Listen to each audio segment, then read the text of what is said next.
देवियों और सज्जनों, महाभारत युद्ध और कर्ण की जय पराजय सीरीज के 5वें भाग में आपका स्वागत है।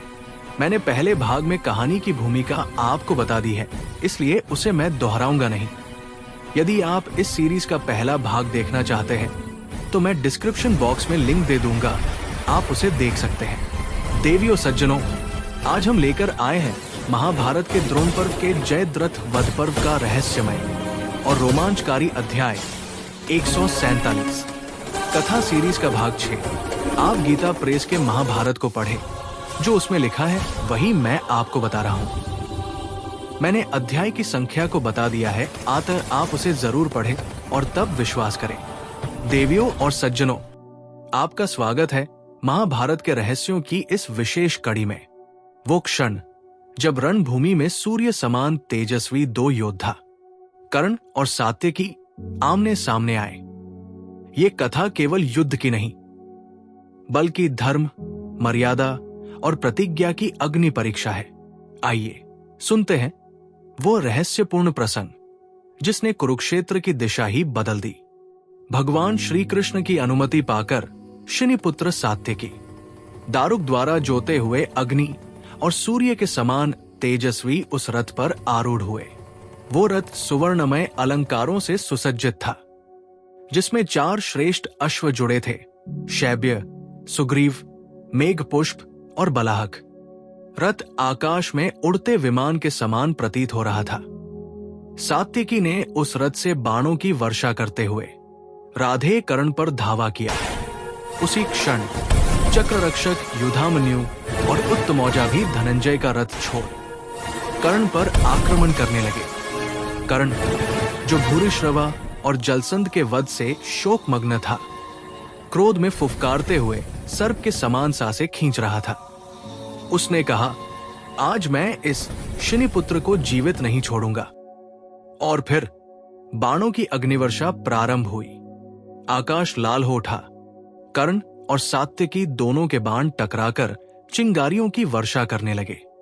ऐसा युद्ध न तो देवताओं ने देखा था, न असुरों ने, न राक्षसों ने। आकाश में खड़े देवता, गंधर्व और दानव दारुक के रथ संचालन को देखकर विस्मित हो गए। सारी सेना स्तब्ध थी, मानो समय स्वयं ठहर गया हो। कर्ण ने प्रचंड वेग से सात्यकी को बाणों से भेद डाला, पर सात्यकी रुके नहीं। उन्होंने लोहमय बाणों की वर्षा से कर्ण के सारे अंगों को घायल कर दिया। एक तीखे भल से सात्यकी ने कर्ण के सारथी को रथ से नीचे गिरा दिया और चारों घोड़ों को मारकर कर्ण का रथ खंड खंड कर दिया। कर्ण रथहीन हो गया। कुरु सेना में हाहाकार मच गया। वृषसेन, शल्य और अश्वत्थामा ने मिलकर सात्यकी को चारों ओर से घेर लिया, परंतु सात्यकी अकेले ही उन सब पर भारी पड़े। उन्होंने सैकड़ों क्षत्रिय शिरोमणियों को अपने एक धनुष से परास्त कर दिया।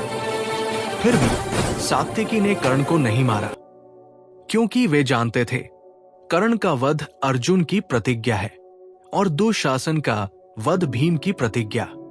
सात्यकी ने मर्यादा नहीं तोड़ी।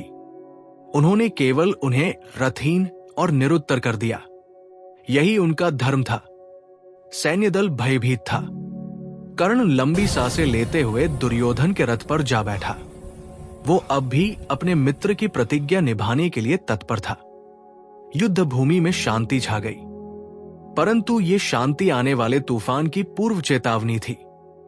सात्यकी ने देवताओं के समान पराक्रम दिखाया और उस दिन ये सिद्ध कर दिया कि कृष्ण, अर्जुन और सात्यकी तीनों ही धनुर्विद्या के अप्रतिम नायक हैं।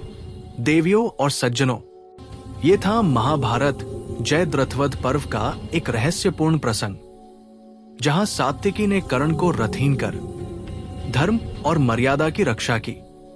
ऐसे प्रसंग हमें ये सिखाते हैं कि पराक्रम से बड़ा धर्म है और प्रतिज्ञा से बड़ा कोई व्रत नहीं। अगर आपको ये कथा पसंद आई हो तो जय श्री कृष्ण लिखकर कमेंट करें और चैनल को सब्सक्राइब करें। महाभारत के अगले रहस्यों के लिए जय हिंद, जय श्री राम।